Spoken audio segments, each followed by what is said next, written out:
Hey, do you like weird movies? You do? Have you heard of Vinegar Syndrome? Find them online at www.vinegarsyndrome.com. Vinegar Syndrome is one of the leading exploitation and grindhouse preservation and distribution companies in the world. They've got a simple 3-step process that I call the 3 R's: recover, restore, and release. Vinegar Syndrome has an amazingly large film archive consisting of thousands of 35 and 16mm negatives and prints, and are actively finding films that are underappreciated, undervalued, and underseen. So many of their releases have never seen the light of day since VHS, and they're restoring them to all their glory. Some of these films do not have the right to look as good as they do, but they do. I'm looking at you, corpse grinders. Vinegar Syndrome has their own method of restoration where their goal is to recreate the theatrical experience as best as they can. With their own in-house lab, they scan, color grade, and restore each title personally. You'll never see any grain reduction and digital trickery on their discs. Vinegar Syndrome is a very exciting label, and we're proud to have them as a sponsor. They've been with us since the beginning, and we love them for it. Check out their website today and grab yourself a copy of Sweet Sweetback's badass song, Body Melt, Wonder Woman, Ice Cream Man, Christmas Evil, Dolomite, or my favorite, the Wisconsin Blood Trilogy of Bloodbeat, Bloodhook, and the upcoming Blood Harvest. Once again, be sure to visit them at www.vinegarsyndrome.com and grab yourself something cool. Let them know your good friend Michael sent you. Today's episode is also sponsored by Geopetric. Geopetric loves your pet. Their goal is to provide quality, first, eco-friendly pet products. They offer stylish apparel to represent the connection you and your pet have. Geopetric is embedded with the conscientious consumer in mind. That's why their gear is made in America, providing fair wage employment using eco-friendly material, including recycled bottles and vegan cork leather. Geopetric is also extremely charitable. They continue to partner with animal rescue and adoption programs across the globe to support their fundraising efforts with donations. When you shop, you save. Shelter animals across the globe appreciate the kindness and compassion of their shoppers. Another cool thing about Geopetric, they allow you to pup cycle your old gear. Do you have old collars and leashes sitting around? Don't throw that stuff away. Send it to your pals at Geopetric to get an amazing discount on your next purchase. Get it? Pup cycle? Yeah, you got it. You can visit Geopetric on their website at www.geopetric.com. That's GeoPetric.com. Geopetric. If you use the special promo code Doggenstein20, you'll receive 20% off your next order. Doggenstein, of course, being the Instagram name that we use for our dogs here at the Shameless Picture Show. My dogs, Ralphie and Frankenstein, you can find them on Instagram under the name Doggenstein. So, once again, that's DOGENSTEIN20, all one word, to get your special 20% off. So once again, visit them at www.geopetric.com and find some cool stuff.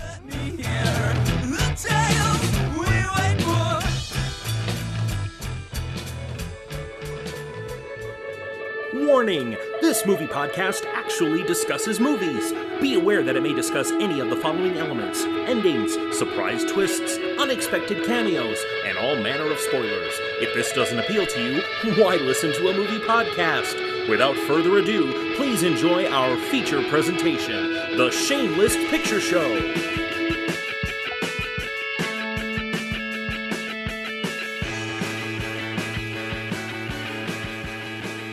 Hello and welcome to another episode of The Shameless Picture Show.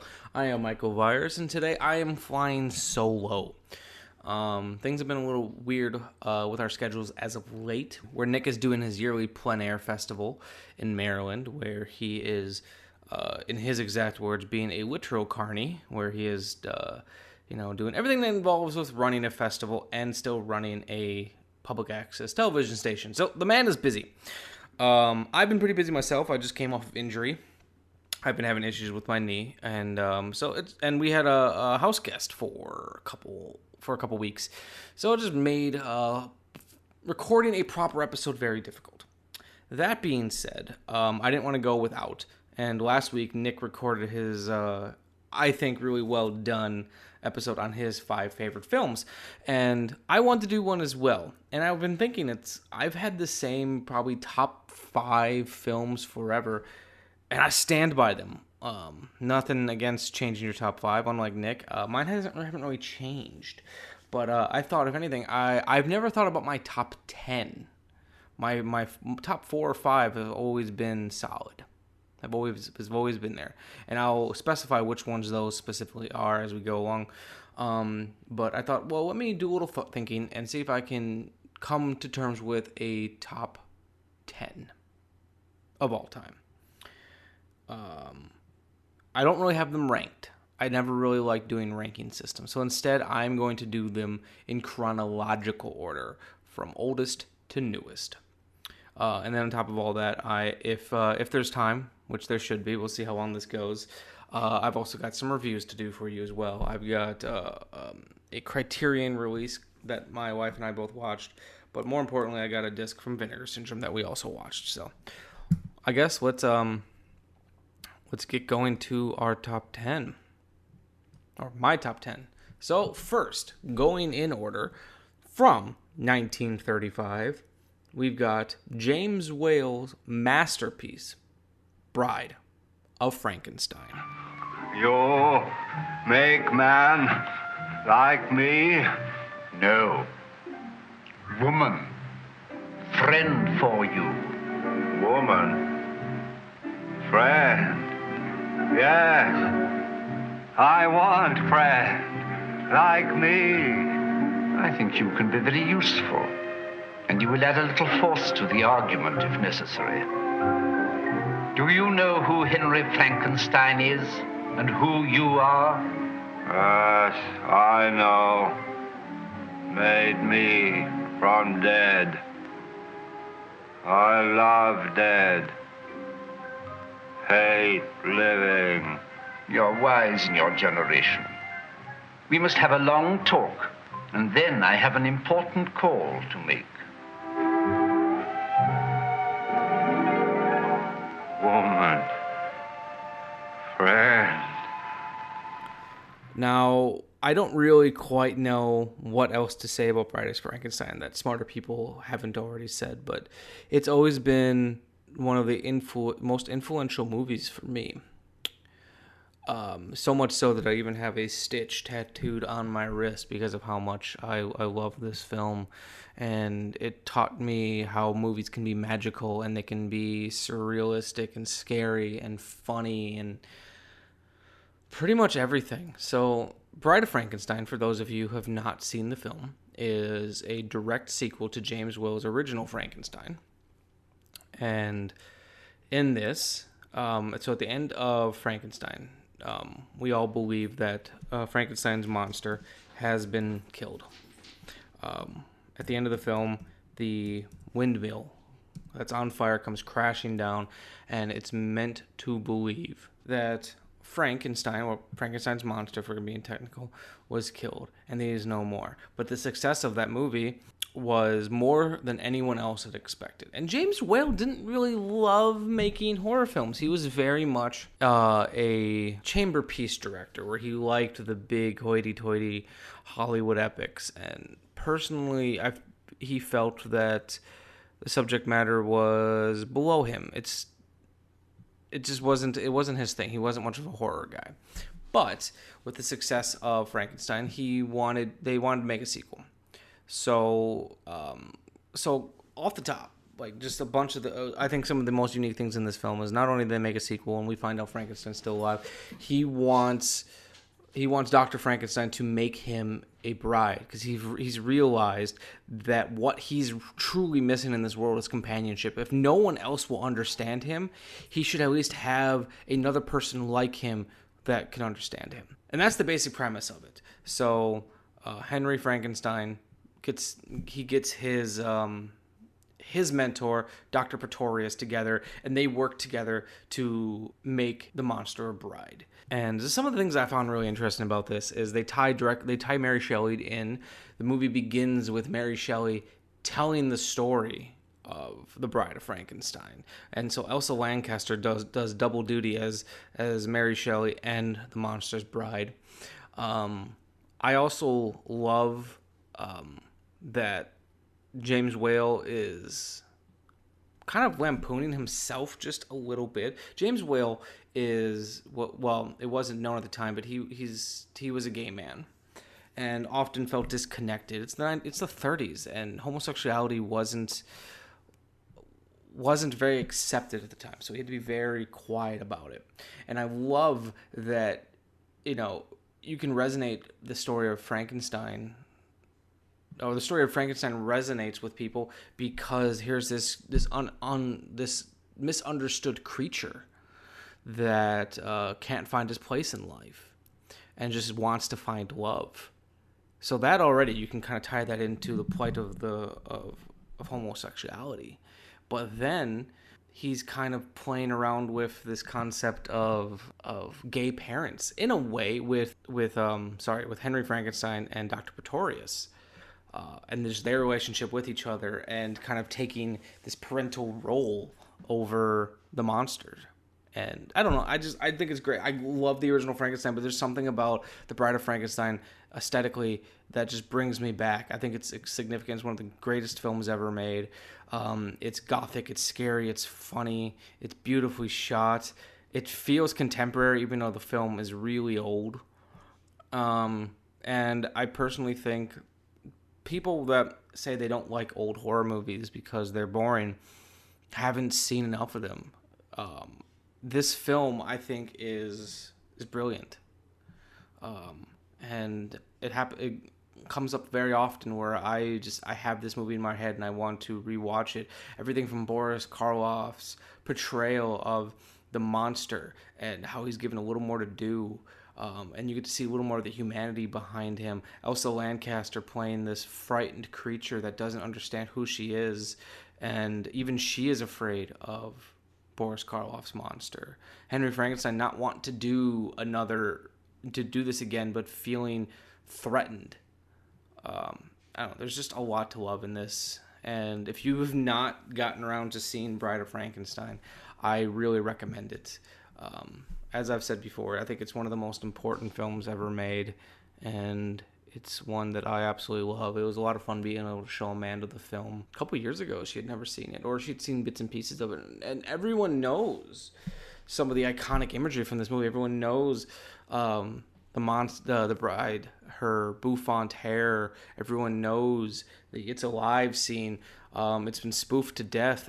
People know the scene with the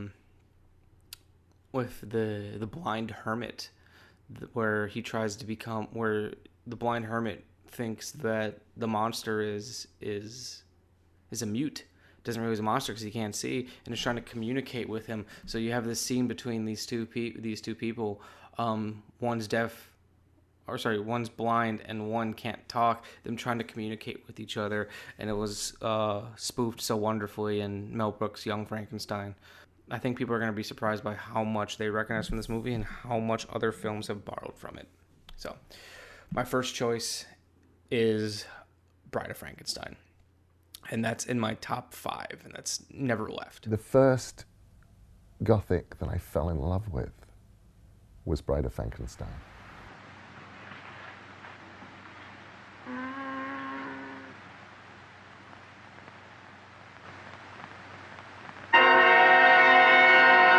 She's alive! Alive! I saw it as a boy, and I probably would have been about 12. Stayed up for it, and it was one of those late night Saturday horror things where they showed both. You got Frankenstein and Bride of Frankenstein, and Frankenstein was a huge disappointment to me. I'd been expecting, I don't know what I'd expected, but somehow what I wanted was much more than what I got.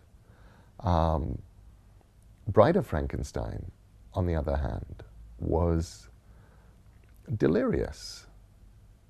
It had this very, very strange plot that I didn't understand as a boy, in which You know, a lab has burned down already. You have this mysterious Dr. Pretorius. I was never quite sure what he was doing with little homunculi, but there were these tiny little people and he was making them. And then he's working with Frankenstein to build a bride for the monster. And then it turns up and it's Elsa Lanchester. And it's my favorite, 2-3 minutes at most of film ever, is between the cloth coming off and Elsa Lanchester coming to life and her seeing Boris Karloff.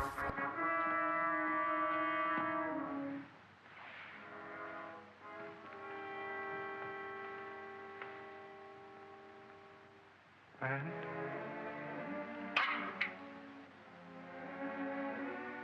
Friend?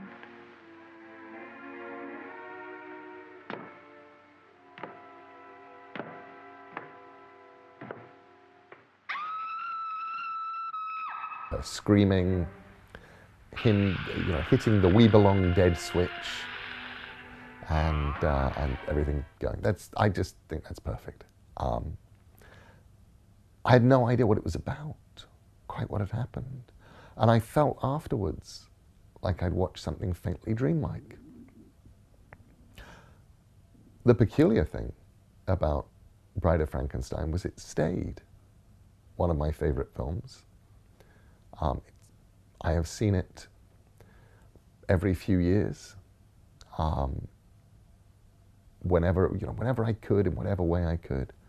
And I even showed it to my daughter when she was about 11 or 12 and really into movies, and watching her peculiar disappointment in it, realizing that if I'd shown her at that age, Frankenstein meets the Wolfman, nice, big, amiable film with proper villains and things, she would have loved it. And instead, it was this film that is all atmosphere and all strange, slightly camp oddness.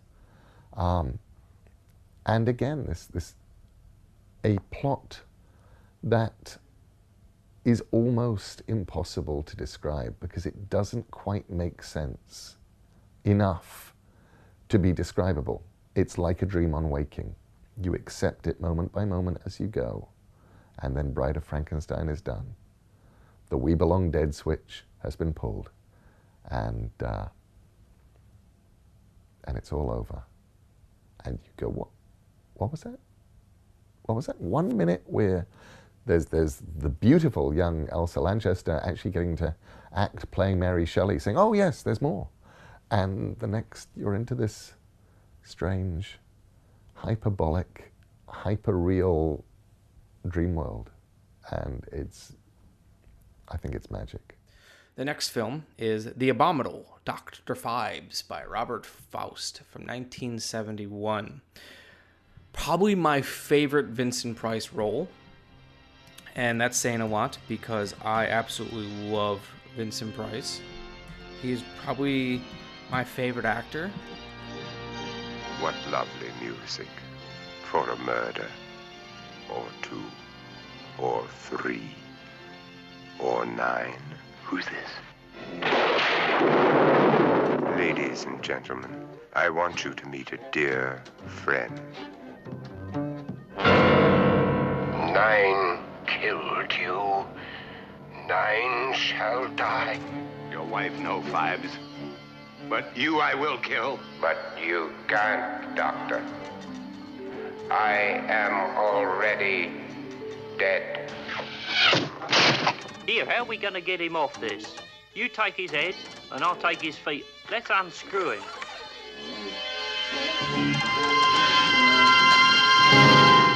Dr. Phibes, who samples the finer things of life in his own inimitable way, and experiments with fascinating instruments of death. The what, sir? The guitar. The 10 curses visited upon the pharaohs before Exodus. 9 shall die, 9 eternities in doom. The curse of boils, of bats. Frogs? Frogs, yes. And the curse of blood.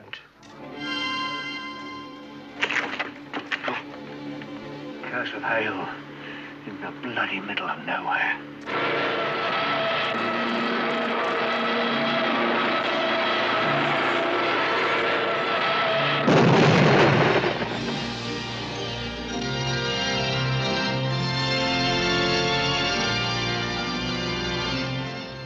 Are you ready for Dr.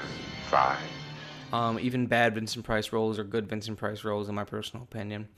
But the reason I like this film is it adds humanity to the monster, for lack of a better term. I guess I really gravitate towards sympathetic monsters, now that I'm thinking about it.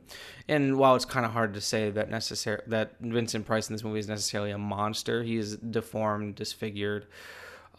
And one of Vincent Price's greatest qualities has always been his voice, and this film really gets to show that. So the movie's about Dr. Anton Fives and trying to get revenge for the death of his wife. And to do so, he is trying to get revenge on the doctors who were trying to save her during surgery, and they weren't able to. And Dr. Fives, his face is horribly disfigured because of a car wreck that is thought to have killed him. He is racing home to get to his wife, but he gets into this car wreck and disfigures him. And while he's trying to get home, like I said, the doctors are trying to revive his wife, and it's to no avail. So what he then does is he goes out and he recreates his self, and he recreates his face using prosthetics. And using all the information he knows about music and acoustics, he rebuilds his voice using a machine. So anytime he needs to speak, he needs to pull the machine up to his throat and speak. So there's this great disembodied quality to Vincent Price's voice, and it really makes it front and center. In a lot of ways, this film was a precursor to Saw, because every single person that Fives kills in this film, he's got a very elaborate way to kill him. And everything from like masks that slowly crush your head and elaborate schemes to drip poison onto people. It's very crazy. And if you had told me James Wan had not at least seen this film before he made Saw, I'd call him a liar, because there's this, while the kills aren't exactly Saw-esque, but just the Rube Goldberg style of a lot of these setups is fantastic. And I love this film because while it's technically a horror film, it's not scary. It's really not. It's got a very British sense of humor to it, so it's got a very dark sense of humor. It's got these amazing Art Deco sets where everything is over the top and crazy. All the deaths are inspired by the 10 plagues from the Old Testament, which is just high art and crazy. This movie is so high concept, and it's so unapologetically pretentious, and that's the reason I love it, because it's showing what you can do with, you can elevate the horror genre. It doesn't have to be a man with a knife chasing teenage girls. You can make art out of horror, and this is an argument that horror fans constantly have. And I just love the character of Fives. He doesn't have a blood-fueled rage. Like, he kind of does, don't get me wrong. But he's not just killing anyone. He's trying to just kill the people that he feels are personally responsible for the death of his wife, whether right or wrong. And that's all he wants. His goal is to kill these doctors. And realistically, he even gives a lot of them a way to get out of it. So it's like, if you can survive, congratulations. And it's his goal to kill these doctors and to be buried with his dead wife, Victoria, and to he wants to be with her. And it's kind of beautiful. This monster just feels love. I keep using monster, but that's, for lack of a better term, that's the best description of him, because he's pretty horrific in this film. And while it doesn't happen in this film, I always have an association of Somewhere Over the Rainbow with these movies, even more so than Wizard of Oz, because in Dr. Fives Rises Again, he has this great scene where he's singing Somewhere Over the Rainbow. Somewhere over the rainbow,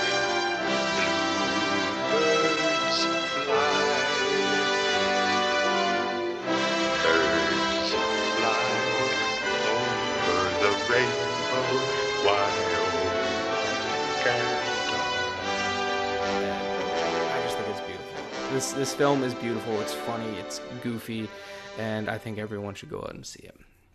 Well, everything on this list you should go out and see. But The Abominable Dr. Phibes was one of the greatest discoveries of my teen years. Next up is probably the film that I consider to be my favorite film of all time, more so for any reason other than it is the most influential film to me. We have John Carpenter's 1978 film, Halloween. Seems to me you're just plain scared. Yes. Yeah, I am. I met him 15 years ago. I was told there was nothing left. No reason, no conscience, no understanding, and even the most rudimentary sense of life or death, of good or evil, right or wrong. I met this 6-year-old child with this blank, pale, emotionless face and the blackest eyes, the devil's eyes. I spent 8 years trying to reach him, and then another 7 trying to keep him locked up, because I realized that what was living behind that boy's eyes was purely and simply evil. What do we do? He's been here once tonight. I think he'll come back. I'm gonna wait for him. I still think I should notify the radio and television. No. If you do that, they'll see him on every street corner. They'll look for him in every house. Just tell your men to keep their mouths shut and their eyes open. Everyone knows the story of Halloween. It's Michael Myers. He's escaped from a mental institute after killing his wife, after killing his sister, and he escapes and focuses his attention on a young Jamie Lee Curtis, and just decides this woman is going to be my next victim. It's scary. It's amazingly made. It's effective as all hell. And I love the fact that what makes it truly scary is we don't know why Michael Myers has chosen Laurie Strode to put his attention on, but he has. They try to explain it in the sequels, everything from Michael Myers being related to Laurie Strode to a curse of Thorn and a bunch of other dumb things. But this film, if you just view it in the context of that, she's just a random woman that he put his attention on. It is one of the scariest films that I can think of. And I love that. And it's it's pretty much the film that made me decide I need to go out and make films of my own. That's how inspirational it was for me. It was in that moment in high school after seeing this film that I told myself, yes, I want to go out and make movies of my own. I know so much useless information about this film. I pretty much know every scene like the back of my hand. I've studied it. I've lampooned it up, recreated it. I have it tattooed on my body. I love everything about this movie, warts and all. And it's not a perfect movie, but I can't think of anything else that's had the influence on me. And it's the reason I love John Carpenter. And as much as I love John Carpenter, it might even be, I don't know if I love one of his movies more than I love Halloween, even though there's better movies. And there's ones that I probably enjoy even more. But none of them I love nearly as much as this one. And I watch it every single year, no matter what. Sometimes even once or more than once a year. Everyone usually watches it on Halloween, which is what I try to do. But sometimes I'll just have a feeling that, it's like a comfy blanket where I can just put it on and I know everything about it, and it's comforting in its own weird way. But yeah, everything from the score to the Dean Koondi's beautiful cinematography, which is very understated and does not get nearly enough credit for the way he lit this film. Yeah, you can, if you go and watch the couple films that I've made and then go and watch Halloween, John Carpenter's influence is all over my work. Same thing with this next filmmaker. And this film is also on my top 5 of all time. The next film is from 1981. It's Brian De Palma's Blowout. It began with a sound that no one was ever supposed to hear.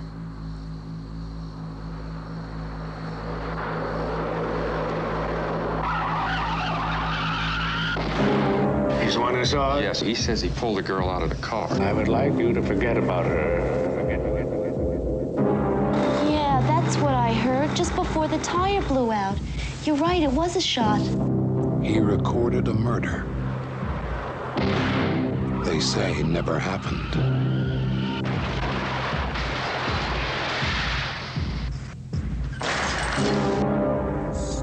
There's still loose ends, witnesses. The girl, I've decided to terminate her. Terminate her. Terminate her.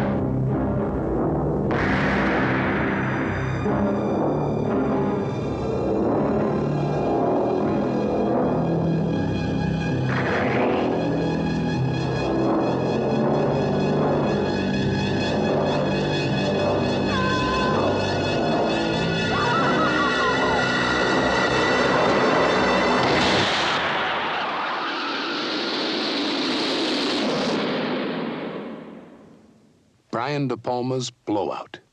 Now you hear it. Now you don't. Blowout was a film that I discovered in maybe late high school, early college, and it was also around the time that I started getting into the Criterion Collection, and I wanted to, and something about Brian De Palma's work always pulled me in. I didn't know what, at this time, at the point when I saw Blowout, I hadn't seen any of his work, but I really wanted to see this film because not only the Criterion Collection released it, but then it's kind of this espionage thriller. Not espionage thriller, but like a political thriller that's also got elements of slasher films and horror movies. So it's all the things I was interested in at the time. And since I was really into process of filmmaking, obviously, the idea that there's a sound effects artist who records the sound of a murder by accident, that really appealed to me. So let me go back a little bit. The movie's about a character by the name of Jack Terry, played by John Travolta, and he is a sound recordist and for low-budget slasher films and things like that. And the movie begins with this great send-up of cheesy slasher films where they recreate one perfectly about some killer stalking a sorority house. And it gets to a point where a woman's about to get killed and she screams and the camera pulls out and you see that Jack Terry and the producer are just sitting there watching the film, and the producer hates the scream, hates the canned sound of wind that he's used, and is pretty much saying, hey, these sound effects suck and you're not trying very hard, and you need to go out, not only find me a better scream, but then record better wind. It's the same wind you've used in the last 3 movies. So Jack Terry's being like, whatever, goes out to record natural sounds, goes out to record wind in the middle of the night, and it's something I've personally had to do for my own film, so I've kind of felt a connection to that. And while that's happening, he hears the sound of what he believes to be a gunshot, or maybe a blowout of a tire, hence the title, and he sees a car swerving down the road and flies into a river. He, without thinking about it, jumps in and saves a young woman played by Nancy Allen.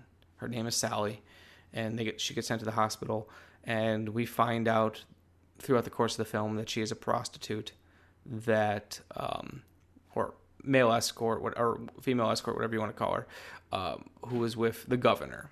And it then becomes a story of intrigue. Like, was this a tire that blew out, or was someone trying to assassinate the governor? How was Sally involved? He's got the sound effects on his tape, and he uses filmmaking and sound editing to help start solving this murder. It's also got a frightening performance by John Lithgow. It's got, in my personal opinion, one of the most heartbreaking endings I've ever seen. And I just think this is one of the most beautiful films. And I love it. I love everything about it. Performances are fantastic. The movie is beautiful. It's shot by Vilmos Zsigmond. I wish I had thought to talk to him about this movie when I met him, but I didn't have a lot of time to talk to him. But I just wanted to talk to him about his style, because what I like so much about the filmmaking style of John Carpenter and Nicholas Winding Refn, I can see in this film. So Brian De Palma and Vilmos Zsigmond just made some beautiful stuff together.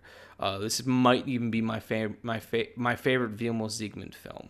Once again, probably not necessarily his best, but one that I personally love because it's got a lot of style. I love how colorful it is. And then we can't talk about this film without talking about Pino Donaggio's score. This film would not probably have had the effect on me it did if it wasn't for Pino's score. And Pino Donaggio has scored so many fantastic films. He's done, among many, Don't Look Now. He's done Carrie. He's done Piranha, Dress to Kill, obviously Blow It, which is what we're talking about.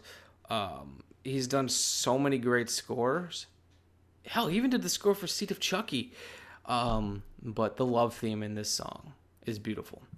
And my obsession with this movie extended so much that I was just watching YouTube videos about it, and I discovered a song called Sally Bedina by a band called Teakwood Gallows.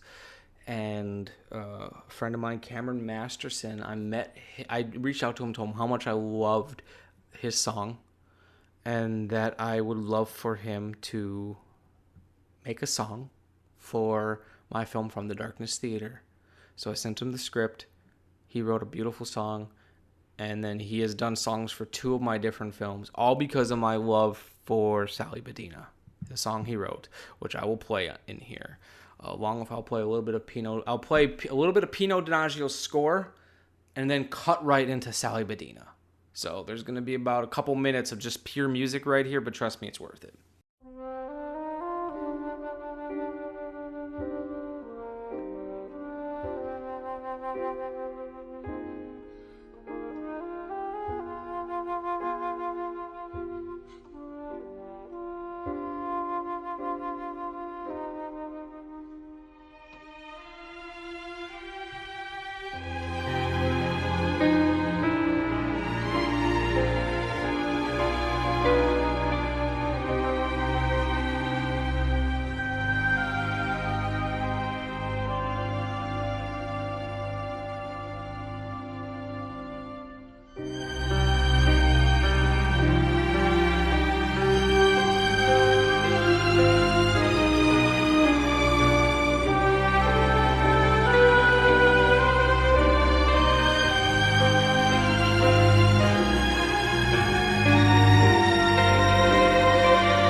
Sally's an old soul, a moonlight mogul who never did learn how to tie.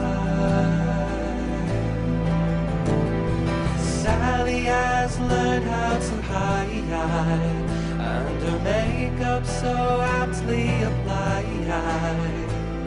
She's seen the movies and made it her duty to make all the pretty ones pretty and bright.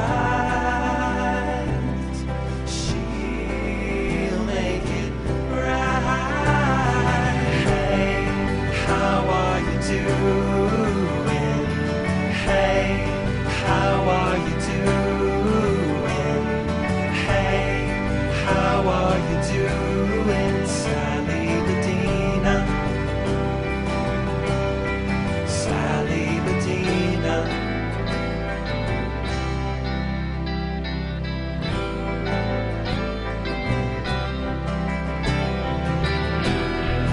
The Liberty Bell will not ring, will not ring. The Liberty Bell will not ring. Oh, the Liberty Bell shall not ring, shall not ring. The only thing Sally scream.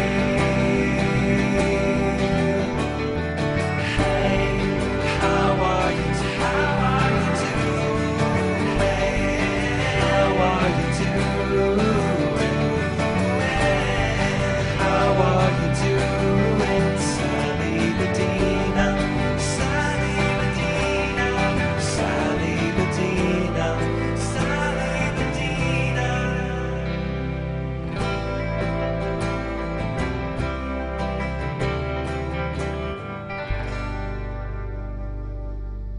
Yeah, so that's just beautiful. And for lack of a better term, that's the best way I can think to describe this film. It's been such a joy of mine to be able to show this to people. I've gotten to show it to Amanda. I've got to show it to my good friend Katie. We watched it not only on my couch at home, but we went out to go see it at the Milwaukee Film Festival on 35mm film. I look for any excuse to watch this film. Anytime I get a new TV or new sound system, whatever, this is my demo disc. This is the one I test because it's a movie I know backwards and forwards. So if I need to know, if I want to see how beautiful something how nice my new TV looks, I put in Blowout. Next up on my list is another rather influential film from 1984. This one's James Cameron's Terminator, or The Terminator. In the 21st century, a weapon will be invented like no other. This weapon will be powerful, versatile, and indestructible. It can't be reasoned with. It can't be bargained with. It will feel no pity, no remorse, no pain, no fear. It will have only one purpose: to return to the present and prevent the future. This weapon will be called the Terminator. You're dead, honey.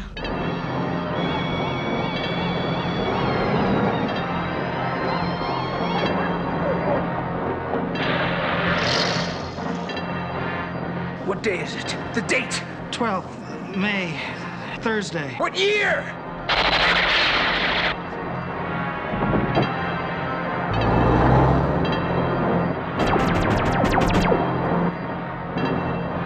I'm here to help you. I'm Reese, DN 38416, assigned to protect you. You've been targeted for termination.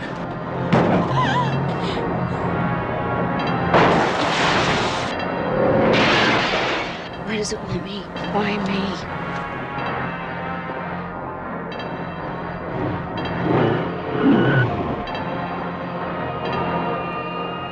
Arnold Schwarzenegger is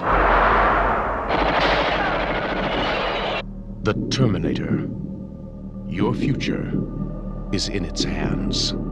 I love The Terminator. It's something that me and my wife bonded over. We love the entire series. Hell, I will watch any of the Terminator films. I even like Terminator Genesis.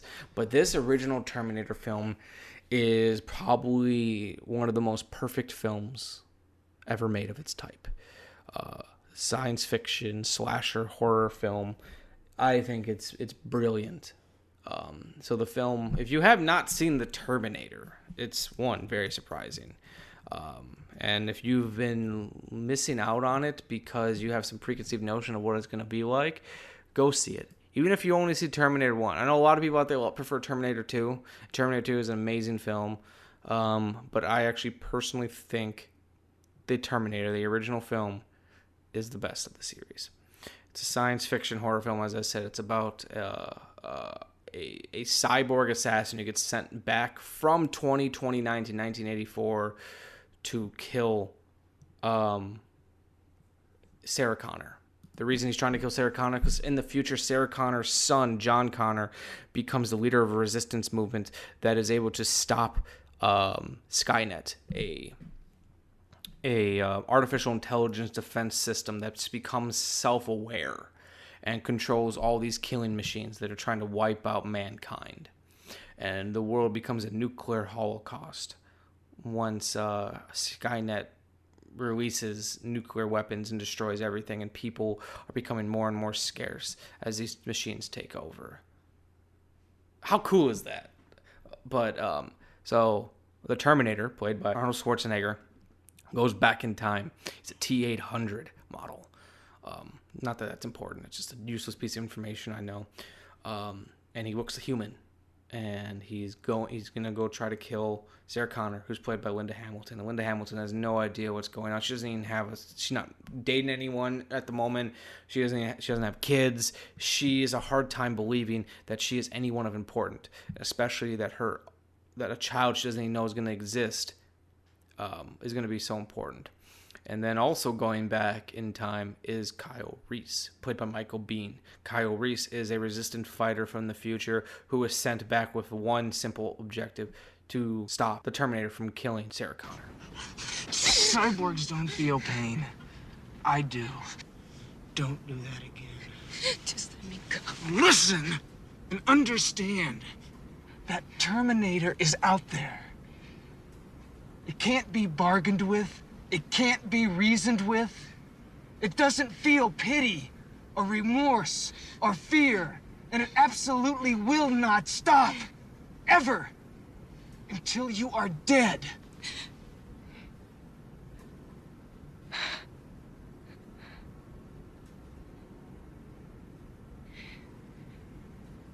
Can you stop it?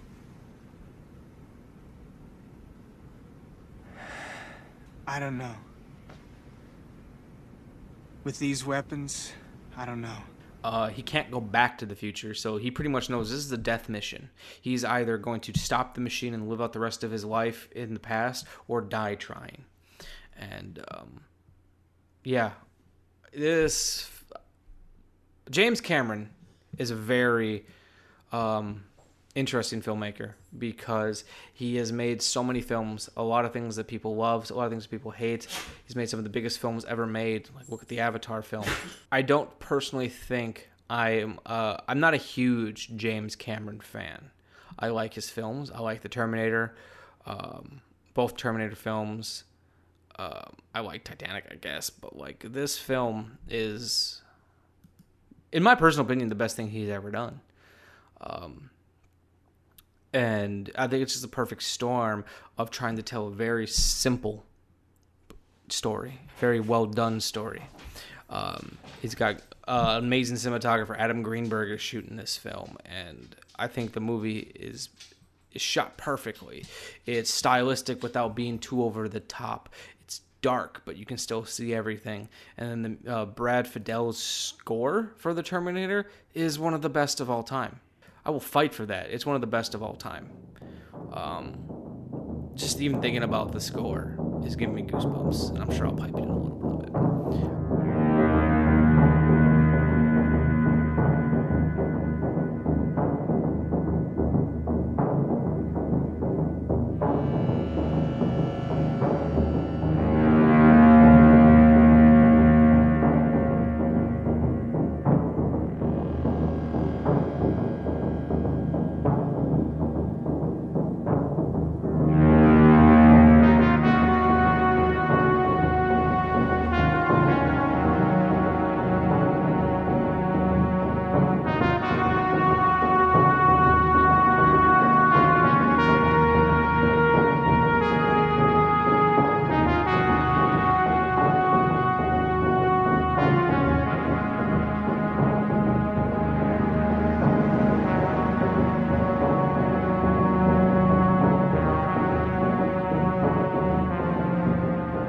I'm not going to super in depth in any of these movies because just in case we ever want to do an episode on any of them, but The Terminator is perfect. It's perfect. Coming up next is from 1988, Michael Lehmann's Heathers. It's a shame you can't see what her fellow students really signed. All right, listen.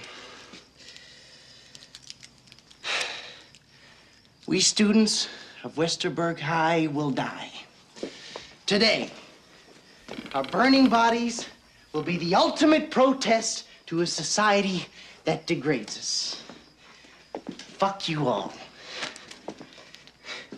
It's not very subtle, but neither's blowing up a whole school now, is it? This film is in my top 5. It's one of the films that's never left. I don't know what else to say about Heathers. We did an episode on it. Season 1, episode 17 is all about Heathers, where me and Nick talk for well over an hour about how great Heathers is. So I'm not going to go into detail here, but it is one of the most influential films for me. The script, along with Kevin Smith's Clerks, is how I learned to write a screenplay. It taught me so much, and I still think it's as relevant now as it ever has been. So Michael Lehmann's film Heathers is top 5 of all time. Next up is the only Tim Burton film on this list, and while I do like Tim Burton, specifically I really love Edward Scissorhands. This is I think the best film he's ever made, and probably continue to be the best film he's ever made. It's from 1994, Ed Wood. Excuse me, sir. Yes? Well, I'm a young filmmaker and a real big fan. I just wanted to meet you. My pleasure. I'm Orson Welles. I'm Edward D. Wood, Jr. What you working on? Well, the financing just fell through for the 3rd time on Don Quixote. Do you know, I can't believe it. That sounds just exactly like my problems. It's the damn money men. You never know who's a windbag and who's got the goods. And then they all think they're directors. Ain't that the truth? Do you know that I've even had producers recut my movies? I hate when that happens. And they're always trying to cast their buddies. It doesn't even matter if they're right for the part. Tell me about it. I'm supposed to do a thriller at Universal. But they want Charlton Heston to play a Mexican. Ah, Mr. Wells. Is it all worth it? It is when it works. You know, the one film of mine where I had total control, Kane. The studio hated it, but they didn't get to touch a frame. Ed. Yes? Visions are worth fighting for. Why spend your life making someone else's dreams?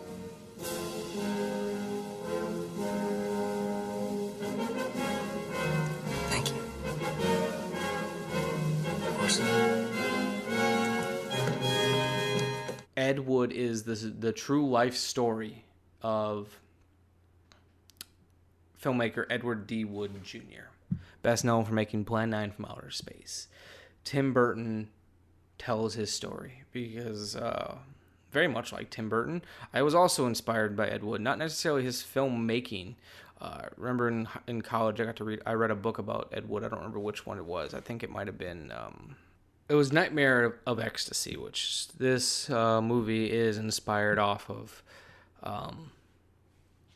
So when I was in college, I read bits and pieces of Nightmare of Ecstasy. And I thought the person of Ed Wood was a fascinating guy. It's kind of hard to pinpoint why. It's everything from his optimism of even though he knows he's not the best. Well, actually, no, he doesn't realize he's not. His optimism is the biggest thing that attracts me to him, is he's not making very good films, but that doesn't matter. He's going to continue to try to make films. He's, no matter what life throws at him, he wants to continue to try to make these movies for good or for bad. And that appealed to me as a young film student. This guy who, for all intents and purposes, was not a good filmmaker, would not stop making movies no matter what, appealed to me. It's also a bromance story between Ed Wood and Bela Lugosi, which Bela Lugosi is the biggest reason that Ed Wood got a lot of these films made. Even though Bela Lugosi was not a big star, it elevated his films to the point where people would watch them. He never gave up. He was so unapologetically himself. And the movie does a great job showing that. Johnny Depp plays the title character of Ed Wood. And I know Johnny Depp is a very... he's a very hit or miss actor for a lot of people. I personally think Johnny Depp's early roles are some of his best. I think a lot of people feel that way. But he's transformative in this movie. I often forget that I'm watching Johnny Depp and I'm watching Ed Wood. Martin Landau, who plays Bela Lugosi, is also transformative, where I'd never not think, oh, that's Bela Lugosi on there. Yeah, like it's a lot of these films are just personal, and that's why I like them. I find something in them, and I am a big fan of Hollywood tales, movies about making movies, because I'm a film nerd. Those films don't usually do very well, but if you're into film like I am, movies about making movies are so very appealing. And to this day, if I'm ever feeling down about where I am in my own career, whether that be podcasting or filmmaking, I turn to this movie, and it makes me feel better. And it's not like laughing at Ed Wood or any of that. It gives me the motivation to continue, because I can remind myself that no matter what, good or bad, if I make a movie that's, say, as bad as Plan 9, people might still be talking about it. And that pressure of feeling like I have to make amazing films, not having that is weirdly appealing. Yeah. This is becoming a strange vent.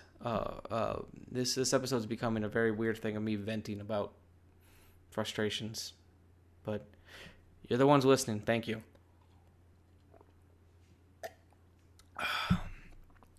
Next up is, in my personal opinion, Kevin Smith's best film from 1997, Chasing Amy. What are you doing? Just bear with me here, all right? I want to put you through this little exercise.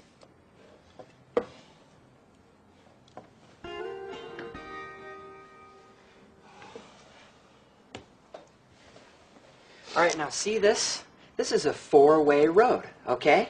And dead in the center is a crisp new $100 bill. Now at the end of each of these streets are four people, okay? You following? Yeah. Good. Over here we have a male affectionate, easy to get along with, non-political agenda, lesbian. Down here we have a man-hating, angry as fuck, agenda of rage, bitter dyke. Over here we got Santa Claus, and up here the Easter Bunny. Which one is going to get to the $100 bill first? What is this supposed to prove? No, I'm serious. This is a serious exercise. It's like an SAT question. Which one is going to get to the $100 bill first? The male-friendly lesbian, the man-hating dyke, Santa Claus, or the Easter Bunny? The man-hating dyke. Good. Why? I don't know. Because the other three are figments of your fucking imagination! Kevin Smith is a filmmaker I love. I feel like every young person who from the 90s and a lot of young film students love Kevin Smith because he's obtainable. You look at him, he's the middle-class boy that done good. You know, he spent every dime he had to make Clerks. And while he did go to film school, he didn't finish film school, and he had a little bit of knowledge and probably was not as equipped as he could have been to make that film, and he went off and made something and has a career now because of it. And there's always been a lot of hate for Kevin Smith online. People think he's unoriginal, and when he does try to do something different, people say it's not as good as early films. It's just interesting the ridicule he's had. But I personally love him, and I think Chasing Amy is probably his best written and maybe even best directed film. So Chasing Amy is the story of a comic book creator named Holden McNeil and his best friend Banky Edwards, played by Ben Affleck and Jason Lee, respectively. They meet another comic book artist named Alyssa Jones, played by Joey Lauren Adams, at a comic convention. While there, Holden kind of falls for Alyssa and wants to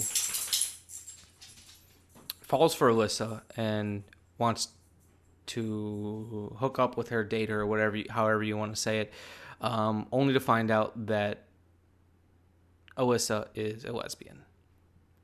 And he says that's fine. He just wants to be her friend. And they begin hanging out, and a friendship develops. But as time goes on, Holden can't hold in his feelings. That sounds funny. Holden can't contain his feelings anymore, and he confesses his love to Alyssa.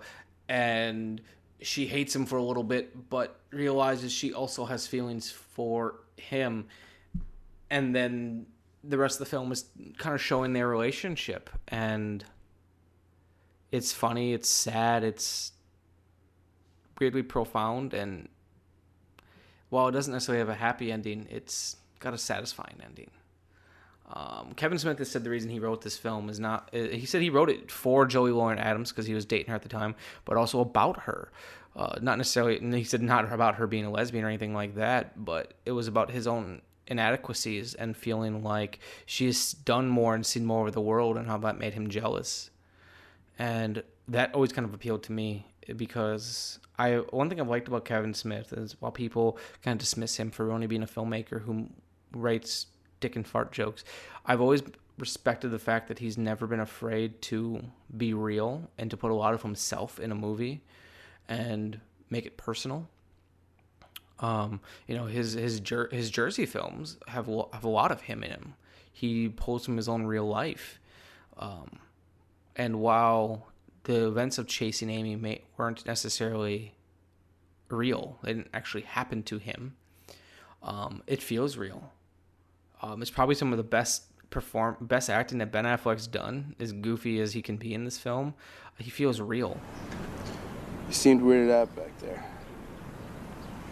That's my couch you were fucking on. Sorry? Wanted to watch some TV. Hard to do when your best friend's wrapped around a naked rug muncher on your couch. She had boxers on.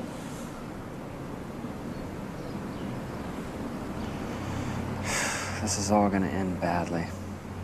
You don't know that. I know you.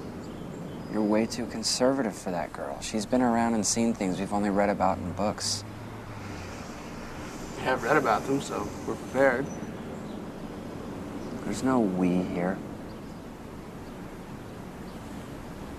You're gonna have to go through this alone. And it's one thing to read about shit. It's something different when you're forced to deal with it on a regular basis. When you guys are walking in the mall and both your heads turn out a really nice-looking chick, it's gonna eat you up inside. You'll spend most of your time wondering when the other shoe's gonna drop. Because for you, this isn't about cool, weird sex stuff. It's about love. Maybe it is for her as well. Somehow I doubt it. Everybody's not out to get someone in life, Bank. Everybody has an agenda, all right? Everyone. Yourself? My agenda is to watch your back. To what end? To ensure that all this time we've spent together building something wasn't wasted. No, she's not gonna ruin the comic. I wasn't talking about the comic.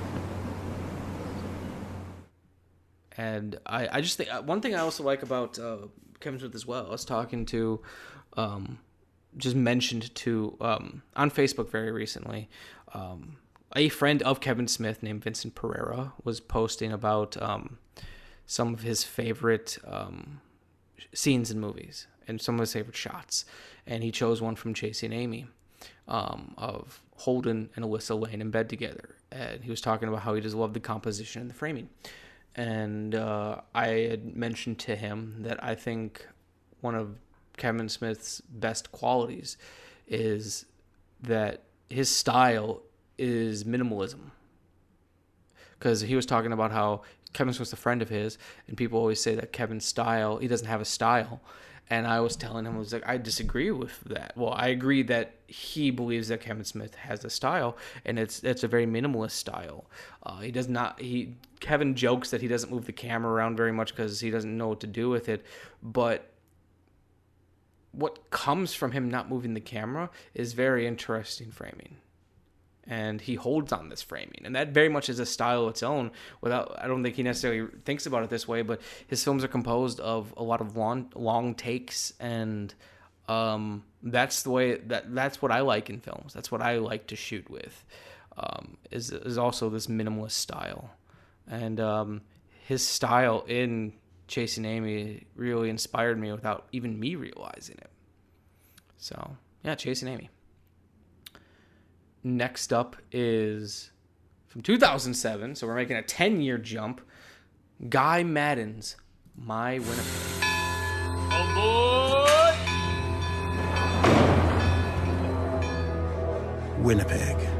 Winnipeg.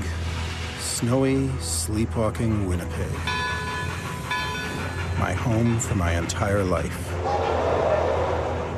I need to get out of here. I must leave it now. What if I film my way out of here? It's time for extreme measures. I sublet for 1 month the house in which I grew up. And action. Only here can I properly recreate the archetypal episodes from my family history. I hire actors to play my brothers and sister. My dog Toby to be played by my girlfriend's dog Spanky. It's time to get to work. Mother, I had an accident. I ran into a deer. What were you doing out there? A track team party. Where did it happen? In the back seat? What happened? The real party. My mother. As perennial as the winter, as ancient as the bison, a magnetic pole, a direction from which I can't turn for long. And action. You have to feed us. My cooking days are over. We brought the parakeet with us. I'll call him off if you get up and make us some meatloaf. Right now. Once this filmed reenactment is complete, I can free myself from the heinous power of family and city and escape once and for all.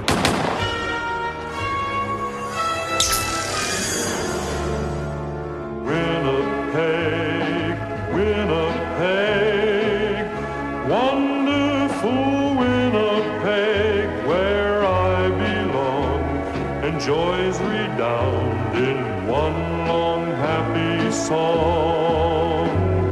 Here are friends and kindly faces, folks I'm glad to know. It's no Eden that you would see, yet it's home, sweet home to me. After a lifetime of many botched attempts, this time I'm leaving for good.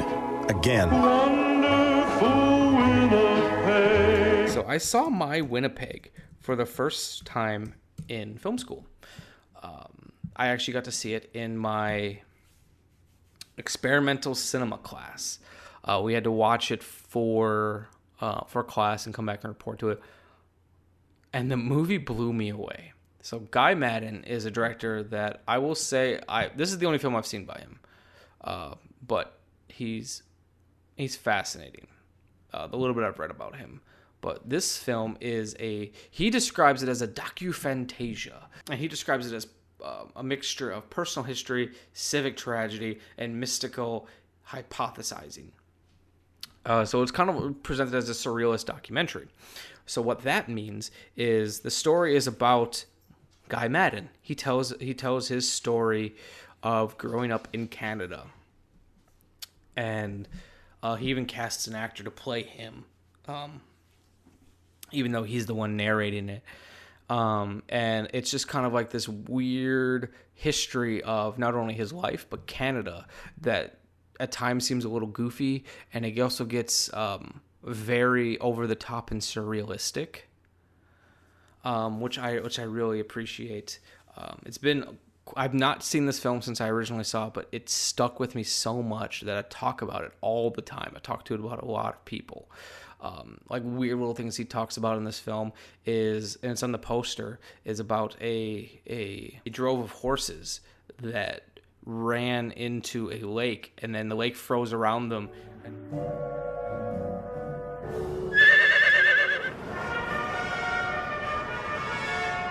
Whittier Park.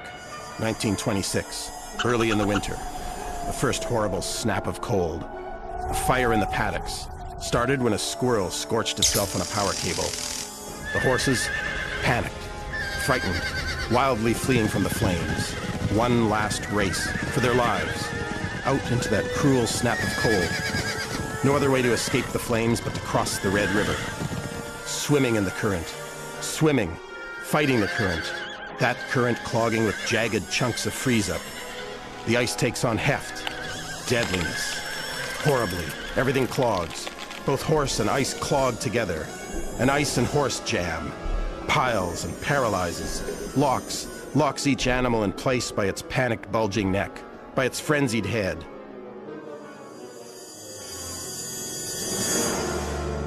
The heads stay this way for the whole winter.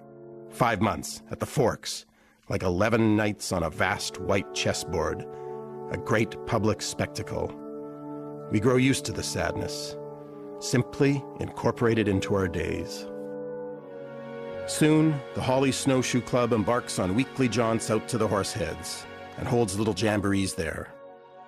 Winter strollers visit the heads frequently, often on romantic rambles. Lovers gather to sit among, or even on, the frozen heads for picnics or to spoon beneath the moonlit dome of our city. The Horseheads are always frozen in those same transports of animal panic and abandonment reading unambiguously to the young lovers of Winnipeg. The city enjoys a tremendous baby boom the following autumn. He also talks about like hockey rinks, and he just makes up his own history for everything. And I love it. I love that it feels very much like a story I would have told as a kid, where if I saw a weird looking, interesting building and I didn't know the history of it, I would make it up and just say, oh, that's the building where, 1,500 rail workers perished to death, and you can still hear them moaning to this day. Well, maybe not necessarily ghost stories like I always tend to do, but I love that he adds his own weird history to this, and you don't know what's truth, what's fiction, because from doing some research on this film, he is mixing truth into this film.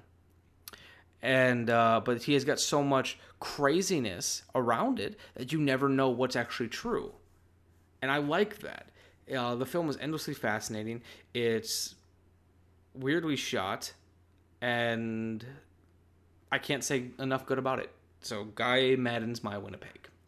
And finally, in my top 10 is from 2011, Nicholas Winding Refn's Drive. If I drive for you, you give me a time and a place. I give you a 5-minute window.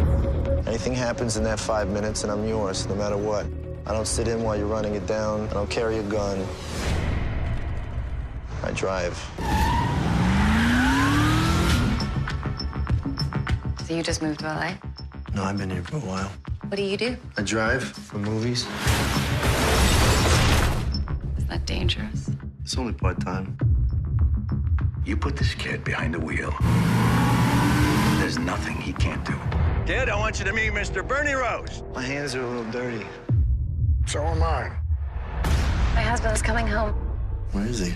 He's in prison. There's some guys that want me to do a job for them, and I'm not gonna do it. What is that you got there? One of those men gave you that? What's the job? When you get your money, his debt's paid. You never go near his family again.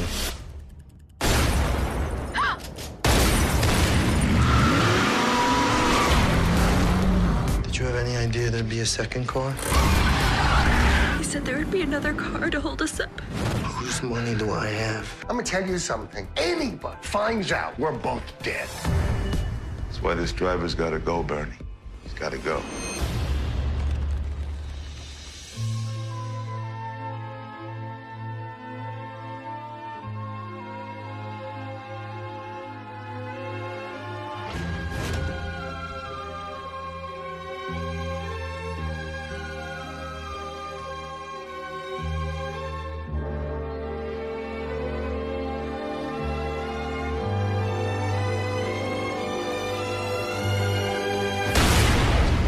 Do you remember this?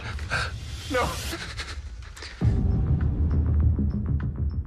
Any dreams you have or plans for your future, I think you're gonna have to put that on hold. For the rest of your life, you're gonna be looking over your shoulder. Drive has been one of my favorite films since I've seen it, since I originally saw it, and I think it's one of the best films of the 2000s.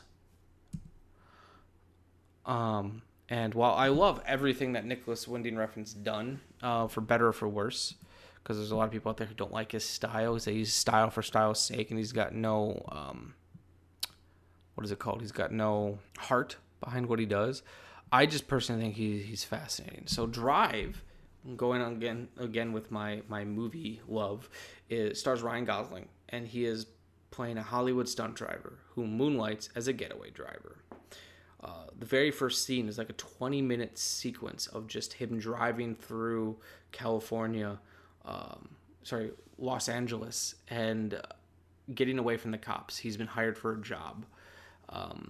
And the film is just a slice of life type of film about the driver, which is his name in the film, getting through life. He's trying to make a better life for himself. The film also he works together with Bryan Cranston's character, who is a mechanic, who is also his manager, and is kind of the big reason behind of what all happens in this film. Because Bryan Cranston is trying to make some money. But they both are. And Bryan Cranston feels like the best way to, stunts are only going to get so far. You need to be a little bit of crime in your life to make some money. And he knows he can make some money off the driver, not in a bad way, but he wants to get a stock car together, because he thinks it's like, this kid's one of the best drivers I've ever seen. He's fantastic at everything he does. If we can get a stock car around him, he could be a big name, and we can get ourselves out of this life. And you get the idea that Bryan Cranston's character used to be a good driver until he hurt his legs, and he's just been trying to pull his way back up. And his good friend, played by Albert Brooks, is kind of the connection between him and this big mob boss. And the mob boss will only give him, he said, I'll give you some money, but you need to do a job for me first. And so the driver has to go and do this job, and it turns out to be a setup. And then they kind of lead him down this road of intrigue, and but at the same time, the driver's fallen in love with his next door neighbor, and is kind of torn between, do I continue this life? Do I finish this job and get out? Do I have a future with this woman? Yeah, it's just a fascinating crime story. It's very understated. The score and soundtrack are amazing. And not a week goes by where I don't think of this movie. And it's one of those things, too, where I kind of judge how well I'm going to get along with someone, how much they like Drive. Don't get me wrong, I'm friends with people who don't like this movie, but I can tell if someone else likes this movie that we're going to have very similar tastes. So, hi, this is Josh Olson. You're watching Trailers from Hell. There's a lot of movies I love that are great.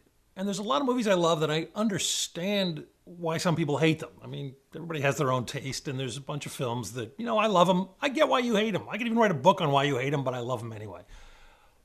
But I want to talk about a film right now that I love, that a lot of people hate. I have no clue why they hate it. None of them have ever been able to explain it to me adequately. It makes no sense. This is one of the greatest films of recent vintage. A personal favorite of mine. This is Drive. If I drive for you, you give me a time and a place. I give you a 5-minute window. Anything happens in that 5 minutes, and I'm yours, no matter what. I don't sit in while you're running it down. I don't carry a gun. I drive. Beautifully directed, Drive is a love letter to everything that's good in the world, from early Michael Mann films to early Walter Hill films to Donald Westlake's Parker novels. And really, what else is there? There's so much to talk about with Drive. I'm just going to pick a couple of things that I particularly love. One is the spare, lean nature of the script and the dialogue, so much is left unsaid. I become increasingly psychotic about useless exposition in movies. Characters just talking endlessly about shit we know, telling us who they are, telling us what they're thinking, telling us what they're about to do, telling us what they've just done. Drive has none of that. It's all about film. It's all about cinema with this. The scene where Ryan Gosling and Carey Mulligan first come together is done all without dialogue. He sees her in a grocery store, cut to the parking lot. He sees her loading her groceries into the car, having trouble with them. Cut to them in the elevator. He's helping her carry her bags upstairs. Cut to them in her apartment. She's giving him some water. And an entire movie has happened in between, and we don't need to hear the fucking dialogue. It's all in their looks. It's all in the shots. It's just absolutely beautiful. You can't talk about Drive without talking about Albert Brooks' amazing performance. He's terrifying. I'm sure it was his idea to shave off his eyebrows, but it's just the most frightening thing a human being can do, and he just sells it. He's brilliant. But one of the things I really love about this film that I've never heard anybody else talk about, and it may just be me, although I've had it somewhat confirmed since then, I'm fascinated by Gosling's decision to play the character as essentially Rain Man. He's an autistic savant. I started to feel this the first time watching the film, and then watching it again, I realized that's what he's doing.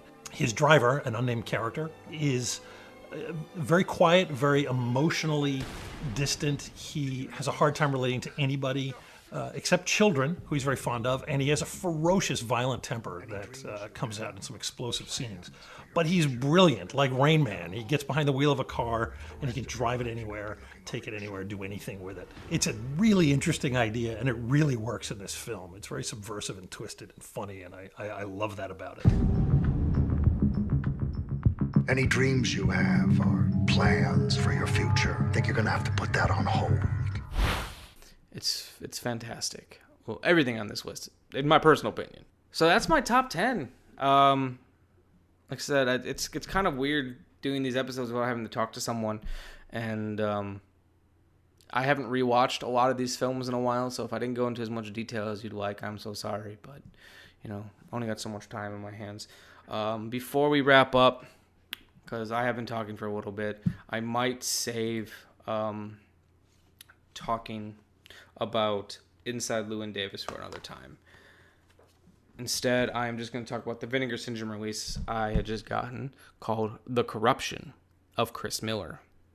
Chris Miller, played by former Spanish Child star Marisol, lives with her stepmother Ruth, played by Jean Seberg from Breathless, in a large, secluded mansion in the countryside. Both women have been traumatized by the mysterious disappearance of Chris' father, but their isolation is soon interrupted by the arrival of a mysterious young drifter, Barney, who they take on as a handyman. Barney is also played by Barry Stokes, who was in the movie Prey, which I reviewed many episodes ago that I really liked.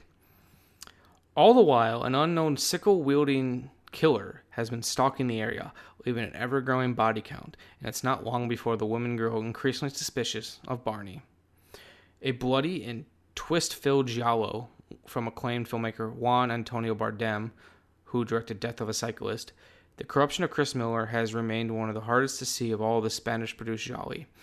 Lushly photographed by Juan Gelpi, Crypt of the Living Dead, and scored by Waldo de los Rios, House That Screamed, Vinegar Syndrome is proud to present this underseen masterpiece of early 70s Euro horror in a brand new 4K restoration and in its original scope framing for the first time on home video.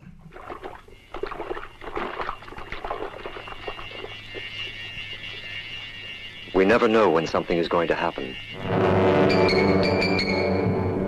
And when it does, everything changes at once.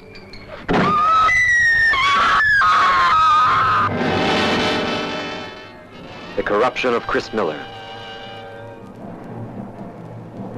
Two women who hate each other, joined together to protect themselves from a mad killer.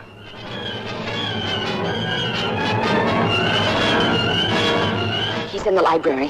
He can't have locked all the windows. There must be some way out. The Corruption of Chris Miller. Jean Seberg. Marisol. Barry Stokes. The Corruption of Chris Miller. The Corruption of Chris Miller was an interesting film because it was the least Vinegar Syndrome film I feel like I have seen since they've been sending me stuff. It's a very classy made film, which I appreciate. It's inspired by the giallo film genre, as they said in the back of the box. It's a very meandering film, and not in a bad way. It's, I guess, slow burn would be the better way to describe it, because the film opens up with a pretty graphic murder, and that's kind of like what whets your appetite. It's after this original murder where this actress gets killed by a man dressed in a Charlie Chaplin costume, which is kind of funny. We then hard cuts to a train, and getting off the train is Barney, a young drifter, and he's kind of wandering around. And then throughout that, we get to see the day in and day out life of Ruth and her stepdaughter Chris. It's everything from yelling at each other. They're constantly arguing. You can tell that they might love each other, but they don't necessarily like each other very much. Chris is constantly expecting her father to write, and Ruth is pretty much giving up all hope in him, thinks he's a piece of shit and wants nothing to do with him anymore. And Chris loves her father so much, cannot believe that her father has not written to her. And Chris also got a dark past where every time it thunderstorms, she has these traumatic episodes of screaming. And throughout the course of the film, you find out what happened to her, and it's never specifically said what's happened, but if you're paying attention, you can pretty much deduce what happened. Very graphic. Like, it's not very graphic in that we see it, but what you can assume happened was very graphic. So she gets these screaming fits, but one of these thunderstorms, our wonderful drifter Barry gets lost, and he decides to stay in their barn. Next morning, Ruth finds Barney, and there's some flirtation between them. She's kind of on the fence about whether or not she should call the cops. Eventually invites him in for some coffee and breakfast, and they end up screwing each other. And then from there, you kind of get the feeling that Ruth and Chris are fighting over Barney because he's an attractive young man.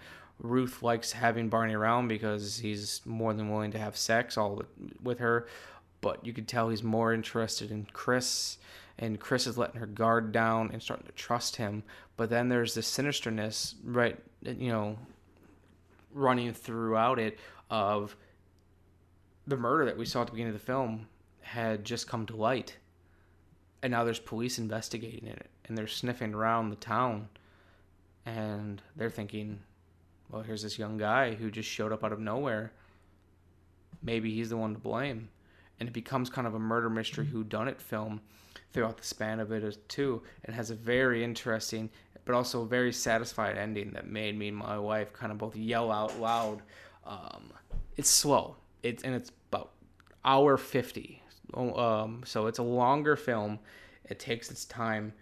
But if you do what we did and put it on during a thunderstorm late at night and turn off all the lights and just kind of let yourself get engrossed into it, The Corruption of Chris Miller is a great film. In terms of quality, it might even be one of the best releases that Vinegar Syndrome put out, and it's very unlike some of the schlocky fare they put out, and that's not a bad thing. I just love that Vinegar Syndrome's got such a deep catalog of interests that you'll get films like The Corruption of Chris Miller. I haven't gotten a chance to watch any of the features yet, but on the disc is a newly scanned and restored in 4K from its 35mm original negative, archival career respective interview with director Juan Antonio Bardem, Gene Seberg, movie star, a short film exploring the tragic life of Gene Seberg, English and Spanish sound mixes, alternative Spanish ending, alternative Spanish insert shot, alternative Spanish title sequence, original theatrical trailer, reversible artwork, and English subtitles. But yeah, that's our episode, guys. Thanks for listening. I know it's a little bit of thrown together hodgepodge of an episode, but I wanted to make sure there's something out here for you.